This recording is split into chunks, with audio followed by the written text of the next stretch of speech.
നബിവാക്യം: നിങ്ങളിൽ ഒരാളും തനിക്ക് ബാധിച്ച ദുരിതത്തിൻ്റെ പേരിൽ മരണം ആഗ്രഹിക്കരുത്.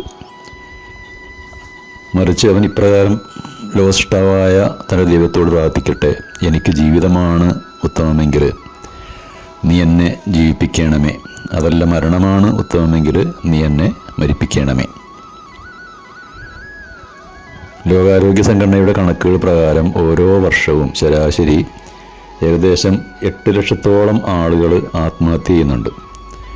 വിഷാദരോഗം, മദ്യം ഉൾപ്പെടെയുള്ള ലഹരി വസ്തുക്കളുടെ ഉപഭോഗം, പരീക്ഷാ പേടി, എയ്ഡ്സ് പോലുള്ള അസുഖങ്ങളാൽ ജീവൻ തള്ളി നീക്കുന്നവർ, കുറ്റകൃത്യങ്ങൾ ചെയ്തു പോയവർ, പ്രേമനൈരാശ്യം, തൊഴിൽ രാഹിത്യം, അഭിമാനക്ഷതം, കച്ചവടത്തിലും കൃഷിയിലും ഉണ്ടാകുന്ന നഷ്ടങ്ങൾ, അതുപോലെ ജീവിതത്തിൽ യാതൊരു ലക്ഷ്യബോധവും ഇല്ലാത്തവർ, അങ്ങനെ ആത്മഹത്യക്ക് പലതരം കാരണങ്ങളുണ്ട്.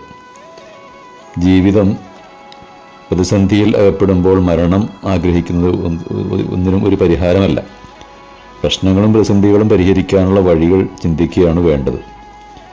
തൻ്റെ അടുത്ത സുഹൃത്തുക്കൾ, ഗുരുവര്യർ തുടങ്ങിയ നമ്മെ സ്നേഹിക്കുന്നവരെ സമീപിച്ച് പ്രശ്നപരിഹാരത്തിനുള്ള മാർഗങ്ങൾ തേടാവുന്നതാണ്.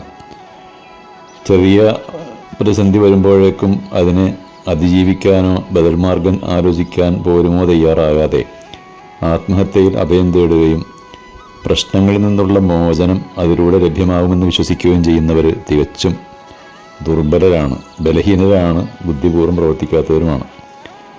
മുസ്ലിം നാടുകളിൽ പൊതുവെ ആത്മഹത്യയുടെ കുറവാണ്. അതിന് ചില കാരണങ്ങളുണ്ട്. ഒന്നാമത്തേത്, ഇസ്ലാമിക വിശ്വാസങ്ങളിലെ വിധിവിശ്വാസത്തിൻ്റെ കരുത്ത് തന്നെയാണ്.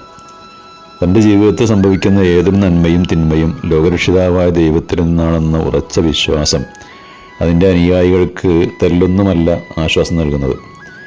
നന്മയിൽ സന്തോഷിച്ച് തൻ്റെ നാഥനെ സ്തുതിക്കുവാനും തിന്മയിൽ ക്ഷമിച്ച് തൻ്റെ നാഥനോട് കാവൽ തേടാനും ഇസ്ലാം വിശ്വാസികളോട് കൽപ്പിക്കുന്നുണ്ടല്ലോ.